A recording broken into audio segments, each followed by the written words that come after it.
नाही. आमचा बाप गेला तरी आमचे राजकीय बाप फक्त शरद पवार आणि ओनली शरद पवार. 2019 ला तुमच्या सांगण्यावरनं आम्ही एका डॉक्टरला, नाथाळ डॉक्टरला निवडून दिलं. आम्हाला वाटलं आरोग्य व्यवस्था सुधरल, परंतु साहेब ते काही झालं नाही. लंके साहेब, वाईट ह्या गोष्टीचं वाटतं, जर ह्या तालुक्यात आरोग्य व्यवस्था चांगली असती तर आज स्टेजवर माझे वडील अशोकरावजी भांगरे साहेब उपस्थित असते.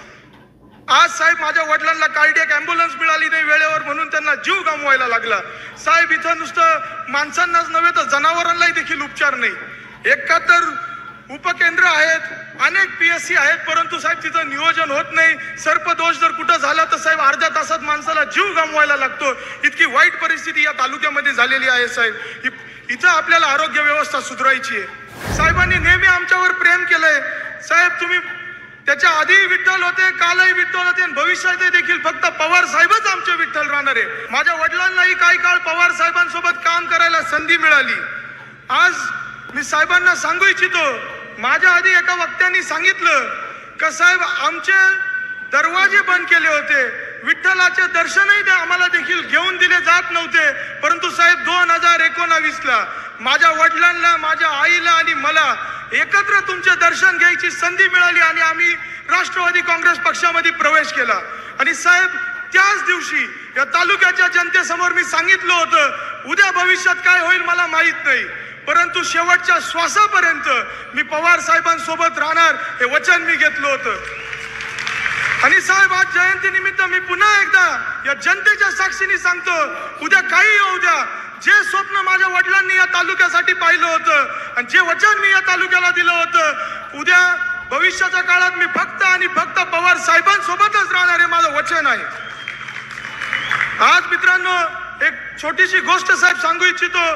ज्या वेळेस यशवंतरावजी भांगरे साहेब गेले, वडील 12वीला होते, वडील ॲग्रिकल्चर कॉलेज पुण्यामध्ये लंके साहेब करत होते.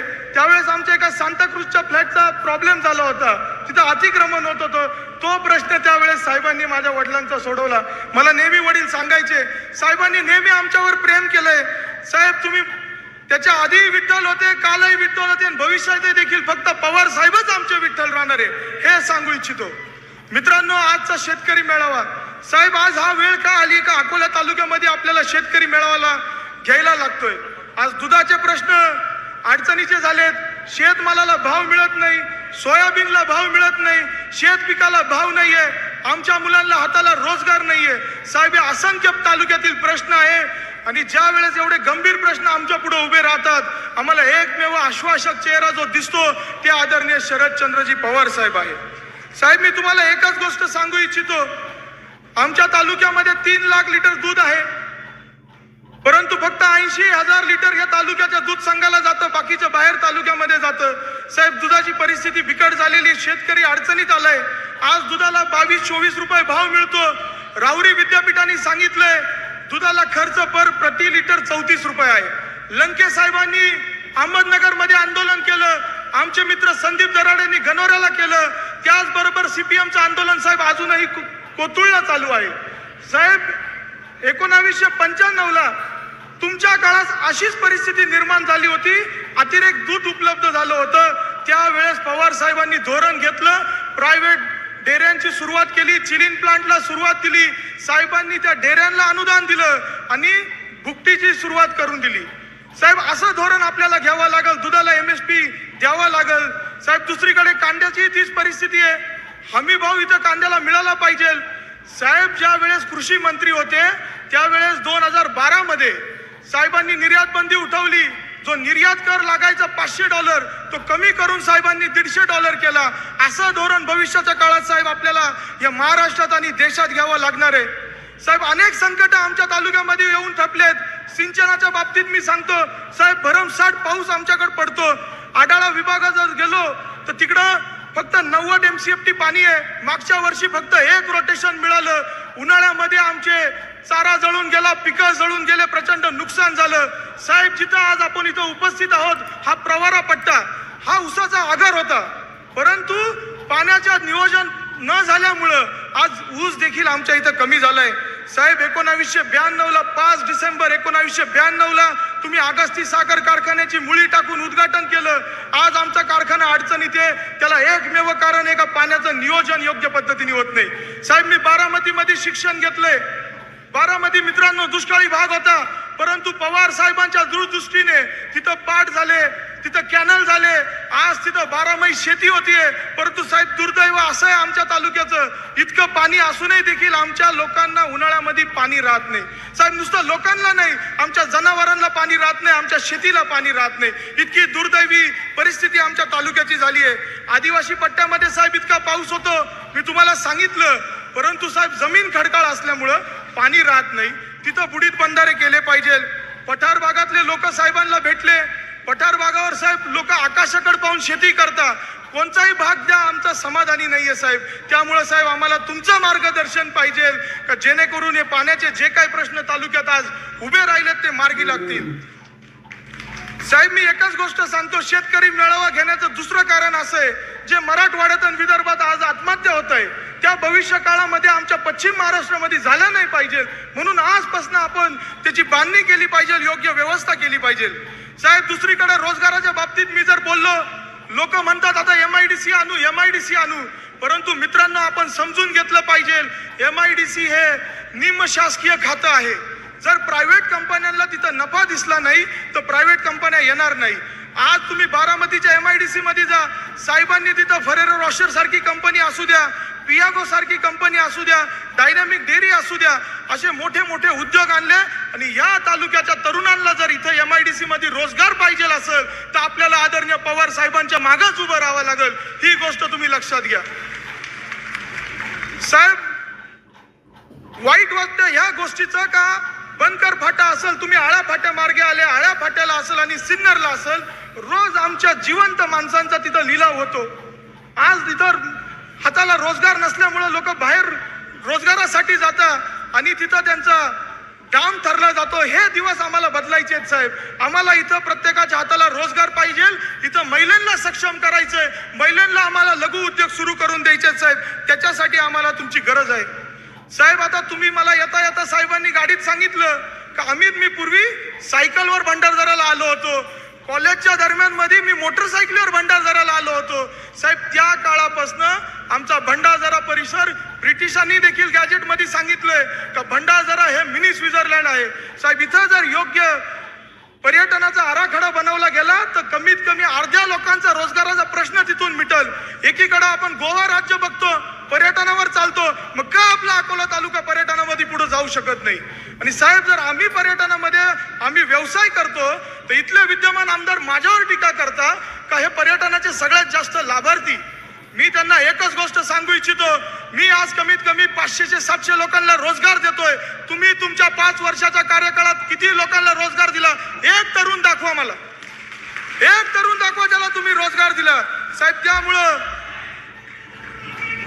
येणाऱ्या काळात आपल्याला ते करावं लागेल साहेब. आरोग्याच्या बाबतीत जर आपण बोलायला गेलो, आज इथं 2019ला तुमच्या सांगण्यावरनं आम्ही एका डॉक्टरला, नाथाळ डॉक्टरला निवडून दिलं.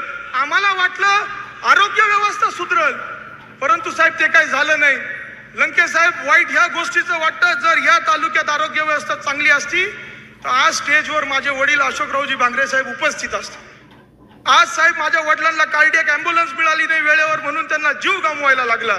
साहेब इथं नुसतं माणसांनाच नव्हे तर जनावरांनाही देखील उपचार नाही. एकाहत्तर उपकेंद्र आहेत, अनेक PSC आहेत, परंतु साहेब तिथं नियोजन होत नाही. सर्पदोष जर कुठं झाला तर साहेब अर्ध्या तासात माणसाला जीव गमवायला लागतो. इतकी वाईट परिस्थिती या तालुक्यामध्ये झालेली आहे साहेब. इथं आपल्याला आरोग्य व्यवस्था सुधारायची आहे. शिक्षणाच्या बाबतीत जर मी बोललो, माझं शिक्षण बारामतीत झालंय, बारामतीच्या मातीत मी वाढलोय, बारामतीचे संस्कार मला आलेत, बारामतीचं पाणी मी पिलोय आणि कसं काम करायचं हे बारामतीत जाऊन मी मित्रांनो शिकलोय. साहेबांच्या दूरदृष्टिकोनामुळं एका आदिवासी तरुणाला संधी मिळाली.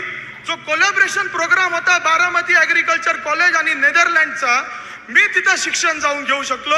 मी ॲग्री बिझनेस आणि बिझनेस मॅनेजमेंट मध्ये शिक्षण घेतलं. साहेब, जे काही शिक्षण परदेशात मला मिळालंय ते शिक्षण या तालुक्यामध्ये वापरून इथं चांगली मार्केटिंग करून आमच्या महिलांचे जे काही बचत गट असतील त्यांचे प्रॉडक्ट आम्हाला बाहेर मार्केटमध्ये विकायचे. आणि साहेब, तुम्हाला सांगतो, आश्रमशाळांची परिस्थिती जर बघितली, साहेबांमुळं आपल्याला आदिवासी समाजाला 9% बजेटमध्ये आरक्षण मिळालं.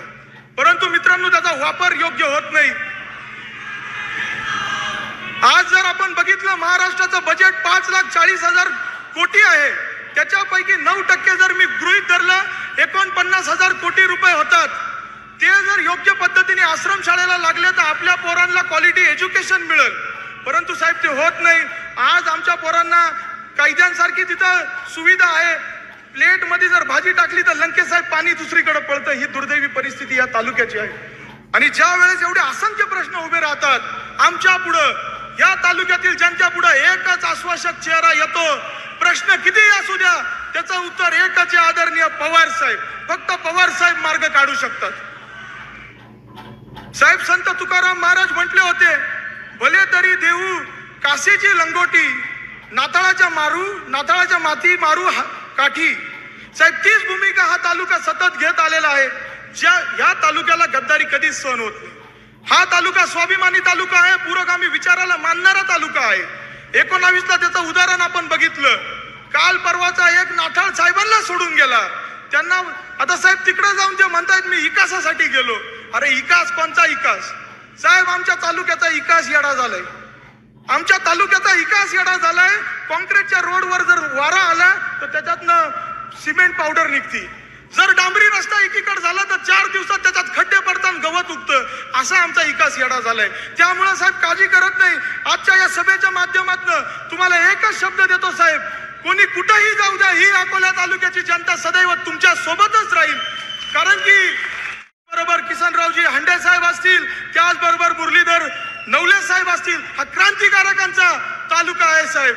आम्ही बाप बदलत नाही. आमचा बाप गेला तरी आमचे राजकीय बाप फक्त शरद पवार आणि ओनली शरद पवार, एवढा शब्द देतो. आणि साहेब चिंता करू नका, गद्दारांना हा तालुका त्यांची जागा योग्य पद्धतीने दाखवेल एवढा शब्द देतो. पुन्हा एकदा मी सगळ्यांच्या वतीने साहेबांचे आभार व्यक्त करतो, भांगरे कुटुंबाचे आभार व्यक्त करतो. साहेबांची तब्येत खराब होती साहेब, कार्यक्रम थांबवायला साहेबांनी सांगितलं, परंतु मी विनंती केली की साहेब तालुका आतुरतेने वाट बघतो, यावं लागल. आणि साहेब आपल्या विनंतीला मान देऊन आले. पुन्हा एकदा साहेबांचा मी आभार व्यक्त करतो. इतकंच बोलतो माझे 2 शब्द संपवतो. जय हिंद, जय महाराष्ट्र, धन्यवाद.